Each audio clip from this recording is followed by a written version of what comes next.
Well, Lou, thanks for joining us today at the Medtech conference. Thank you. It's a pleasure to be here and an honor to be with this distinguished gentleman. Good to see you, Lou. It's good to see you again, well. Lee. You bet. When's the last time you guys got together?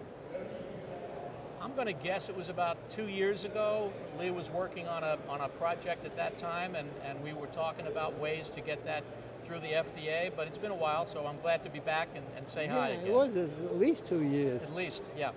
Well, you were in the original band together. Didn't you get one of the earliest approvals through in the early days of Surge?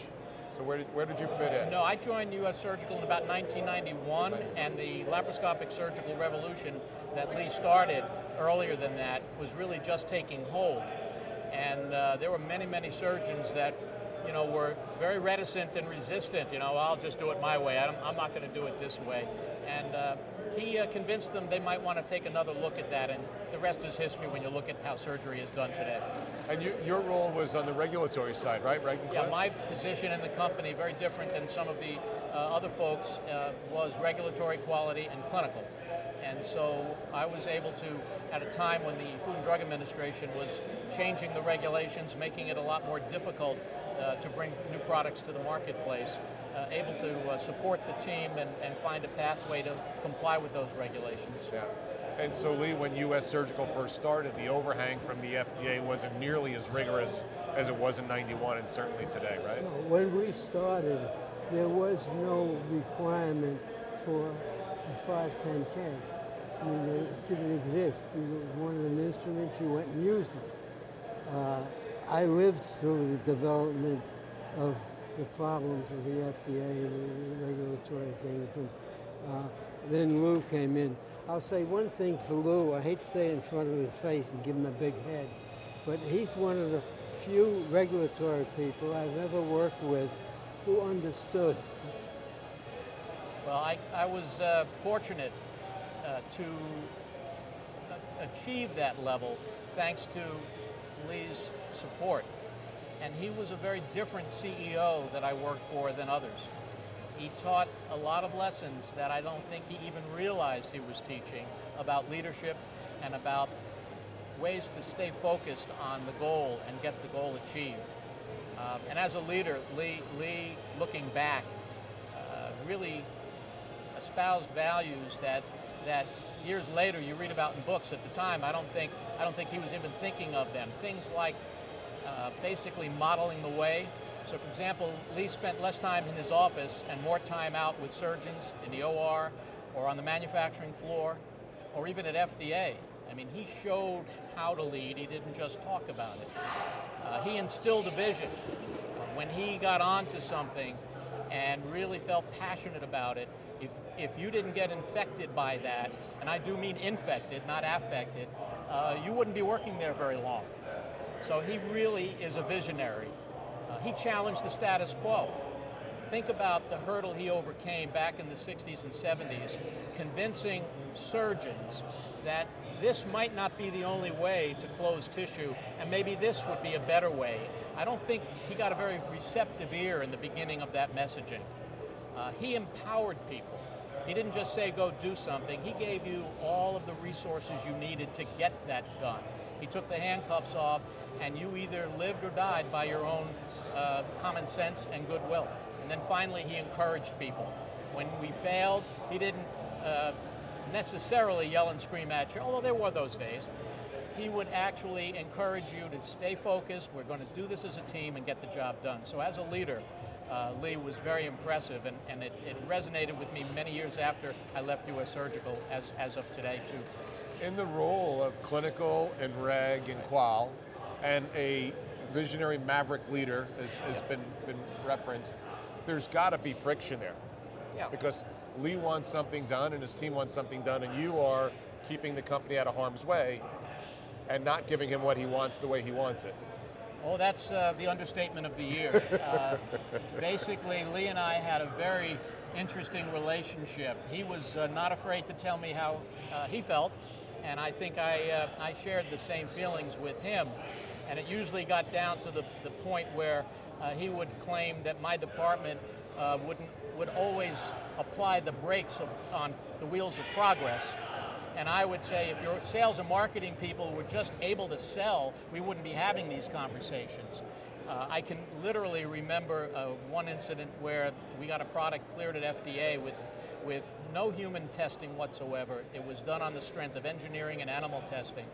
And I told him up front, I said, there's no way FDA is going to approve this without human clinical trials. And he says, oh, you're so negative. I said, I'm just trying to be realistic. And so fast forward, sure enough, our team did such a good job, they made me look silly, the FDA approved it. So I went into his office and I said, I've got good news and I've got bad news. He says, well, give me the good news. I said, FDA approved the product. Well, what's the bad news? We're going to start marketing right away. That's the bad news. We have to do a clinical trial before we do that. Well, why? Why would I have to do that?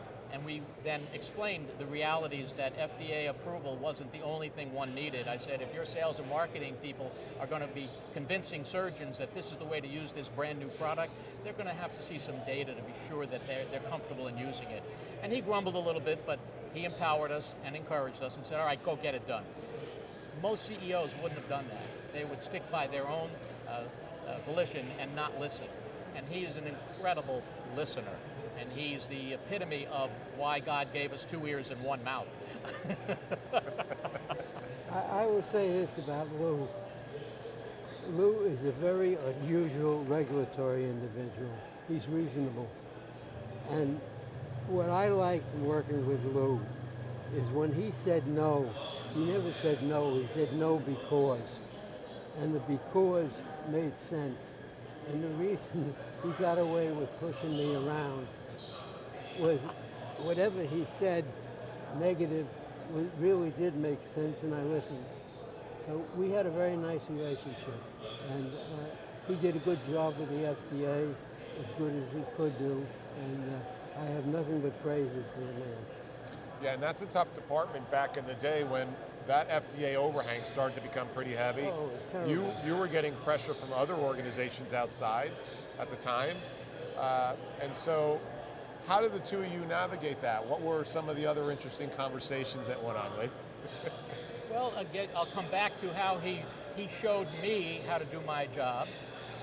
We had an issue with the FDA about a certain product and the labeling for that product. And I was going back and forth with the FDA medical reviewer who wasn't going to budge.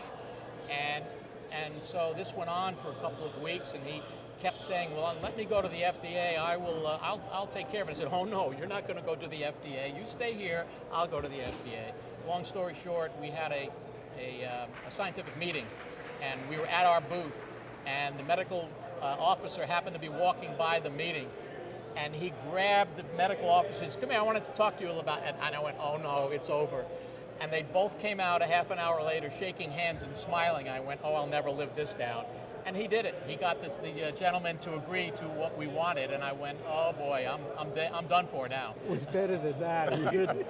What we did was we had a draft of what we were going to submit. And they said, hey, while you're here, let me show you what we're going to submit to save some time. I said, okay. So we pulled out, I pulled out the draft, I showed it to him, he says, well, you ought to change this, and you ought to fix this, and you ought to fix that. And I said, well, thanks, we'll do that. And then it'll come to your desk, you've already seen it, you can do it in a hurry. He said, yeah, you saved me time. And that's a true story. And he has never stopped telling that story, always looking to be sure I understood it. I said, I get it. We had showed you earlier before we sat down, and you've been a great leader yourself in your career, Thank you. both functionally across a number of organizations, Intuitive, Surge, Edwards, Yep. right? And I'm probably leaving some off, Angio. And then you also have done a lot of coaching. Yes. What are the few things that you took out of the training book of Lee Hirsch? One event stands out in my mind that really, early on in my tenure at U.S. Surgical, was kind of a funny story, but it resonated very much with me. As you know, regulatory and quality and clinical people grow up learning the importance of dotting the I's and crossing the T's. They're very tactical, but they don't get into the strategic thinking as much as they do into the tactical thinking, which is fine. But they tend to say no a lot. And I never perceived myself as being non-user friendly. I was just telling the team, can't do that. And I did so very emphatically, to a fault. And so one day I came to work and I noticed on my office door, my sign, nameplate, had been changed. It used to say Lou Mazzarese, VP Regulatory Quality Clinical. The new sign said Lou Mazzarese, Vice President of Sales Prevention. And the jokester in the company who did that was, of course, my colleague in marketing. And it was taken in good fun. But you know, it did resonate with me that I was saying no, rightfully, but the way it was coming across needed to be changed. And so years later, when I got into coaching, I worked with some people in regulatory and mentored them. I had one gentleman who said, gee, nobody listens to me, Lou, and I go into these meetings and I'm just perceived as a negative and all of that. And I said, well, Joe, don't you realize that now that I've been with you for a couple of days and I shadowed you across these meetings, the door to your office is always closed, the light is always out, you sit at the meetings like this and this, you're not giving any signal that you are receptive to thinking about alternate ways to get the job done. And US Surgical taught me that way before I ever got into these other companies and got into coaching. And then when I finally did get into coaching, one of the things that was required when I got certified was to focus on a niche, not just be a coach for everybody. And I focused it on technical people, teaching them the importance of the message and the way that message comes across if you're going to be perceived as a C-suite team player. There was no such thing as a chief regulatory officer when I first got into regulatory back in the 70s. And I'm proud to say that we've grown organizations like the Regulatory Affairs Professional Society, AdvaMed, to at least have the C-suite folks recognize the importance of regulatory quality and clinical as a business element, part of the team, and not just a necessary evil. So, and you learned that out of absolutely. Lee's That camp. was the one company that taught me that as we move forward. Yeah. Lee, when you knew you had to hire a VP of Reg Qual and Clin, what were you looking for that would both empower you and you knew you needed somebody to stand guard against what you wanted to do? Basically to keep us out of trouble. The FDA was spreading its wings. We were growing with instrumentation that for the first time needed FDA approval. The new FDA law in '78 really hit us. So we were looking for somebody who could basically keep us out of trouble. We really didn't look at regulatory as a negative thing as much as we looked at it as this is a stumbling block that we've got to get around. And we hired Lou and the guy before him to help us do that. But Lou brought an understanding of the necessity to market the product and not veto everything. We used to have fun arguing about different ways that you could say no. We're laughing now, but there were those days we weren't laughing. But we went at it, and the guy's still here, so it tells you something about him. Yeah, and also something about you. Yeah, well, it does. That's for sure. You know, I remember early on when I met him and was part of the executive team, and I'm sitting listening to how they developed new products, they meaning US Surgical, I was new. And I don't know, somebody asked Lee, or I asked him, I said, well, how do you come up with these ideas? Do you have all these surgeons and you pick their brains and then you go to work? He goes, no, I don't really have much use for focus groups. I said, why not? He said, well, if I have 5 surgeons around a table, I'll probably get 5 different opinions. And at the end of the day, we'll just develop them according to where I think we should. And that didn't really bother me. I said, okay, and I'd never thought of it. Up until about 3 or 4 years ago, I hadn't thought of that. And then I read a book about another industry titan, a visionary, having nothing to do with Medtech. And he was asked the same question. And he said, the reason I don't use focus groups is because my customers don't know what they want until I show it to them. He said Alexander Graham Bell didn't ask people about the need for a telephone. Henry Ford, when he was asked the same question, said, if I ask my customers what they want, they'd tell me a faster horse. And you may or may not remember the quotes. That was Steve Jobs in Apple. And that's the same thinking in terms of the visionary passion that this gentleman brought to an industry that his peers didn't have. They were more mechanical and robots, and I don't mean robot surgeons, I mean the way they were taking care of their business, which worked, but not the way Lee wanted to drive U.S. Surgical, and he did. He drove it to success, and that was very impressive. Yeah, I think that I recall, again, I'm only 57, and I was a big fan of U.S. Surge back then. I think Lee was the first Medtech rock star CEO. He was. And maybe that ever since, you've set that bar so high that nobody else has even bothered. And you know, here's a cute little anecdote. I never told him this story, and I'll tell it now. He was a rock star, no question about it, but he wasn't appreciated for his achievements then as much as he may be now. And for example, after I left U.S. Surgical and U.S. Surgical went on to become part of Covidien, I got a call one day to come in and interview for a chief regulatory officer in a large Medtech company. And I went and I interviewed with the COO and the president, and they liked me. They said, gee, you know, we need somebody with your pace and tempo, which was his mantra, pace and tempo. And I went back a second time, same interview, met the team, really like you. Then the headhunter calls me and he says, they want to see you again. I said, I haven't given them, I don't know what else to say. So I got there the third time. And I said to the COO, you called me in again. I think I've answered every question you've asked. Oh, you have. I think I'm qualified. Oh, you are. What's the problem? Why can't we either say yay or nay? And he wrung his hands, literally. And he said, well, it's just where you came from.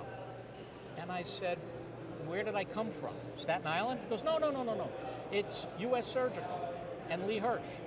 I said, what's the problem? He said, well, you know, they're so brash. And that was the word he used, brash. And I bit my tongue, and I paused, and I said, that's interesting. I said, you know, I get it. I understand that as an organization, we march to the beat of a different drummer, the way we set and achieved our goals. I said, but I always thought that was an asset, not a liability. And needless to say, I didn't get the job. Good but for you. But that was part of the environment in those days. Lee was marching to a different path, and the stereotypical medical device industry didn't necessarily agree with his approach. But I think in the long run, it turned out to be very successful. Yeah, but those CEOs weren't hell-bent on changing the world. No, not in the least. They were more evolutionary, not revolutionary, Yeah. and Lee was truly revolutionary. Yeah, there's only been a few times in the history of MedTech that a device has not just disrupted, but totally dislocated from the standard of care. Like dislocated, where you woke up one day and it's just... And there it is. And there it is. Yeah. And I think surgical stapling was that. Yep. And I'm not sure since then, and we can talk about the robots, but those are iterative developments of an extension. And interestingly enough, you know, head nod to you, today at 2 p.m., Medtronic is unveiling its surgical robot in Hartford. Yeah. So we're going to see what that looks like, but that genesis came from what you did with U.S. Surgical. It did. Not only stapling, but also the whole concept of laparoscopic surgical and minimally invasive surgery. I mean, it didn't exist. It wasn't even on the page when he was already thinking about it and actually getting it to happen. Yeah. Talking about Medtronic and robots, I had the pleasure of visiting Medtronic a couple of months ago and playing with their robot. You did? Yes, it was fun. I heard about that. I think Dave went with you. Yes. And I heard the welcome was unbelievable. The people from the clean room came up against the window. Clean room. I walked down the line, I got hugged and kissed and loved. It was wonderful. How'd that feel? Great. Yeah. It had to. Yeah. It had to. And those are people who worked for you directly. Yes. And No, they didn't. And indirectly. No, they really didn't work. They were about 15 levels below me. But I mean, they grew up in the U.S. surgical legacy time. Yes. Yes, that's Yes. what I mean. Yeah. Yeah. They were, I would say that the mothers and the daughters and the granddaughters worked for U.S. Surgical on the assembly line. Yeah. You don't know this, but you have to treat me with respect. I'm a prince by acclamation from my Eastern friends. And I think you're a prince in the actually a king in the medtech industry. I'd give that one to you. Well, Lou, it's been great having you. Well, you know, it's really an honor to be here. Yeah. And I'll leave you with one final anecdote that he also doesn't know about. And he used to talk about our main competitor quite a lot and how we could position ourselves to beat them at their own game. As fate would have it, after I left U.S. Surgical, I got a call from that competitor and asked me to come in and do a needs assessment of strengths and weaknesses on the regulatory and quality and clinical side. And I thought about it a little bit, and I said, okay, and I went and I met the CEO, and we talked about the scope and the depth and breadth of what they wanted me to do. And at the end, I said, there's only one thing that would be a problem unless you can help me with it. And they said, what's that? I said, if Lee Hirsch ever finds out that I'm here helping you, I'll need somebody to taste my food and start my car in the morning, because he's not going to be very happy. They needed all the help they could get. They did. Lou. So thank you very much. It's been an honor and a pleasure to be Thanks here. so much. I appreciate it. Thanks, Lee. Good to see you. Thanks, Lee. Joe. Well done. Thanks, Lee.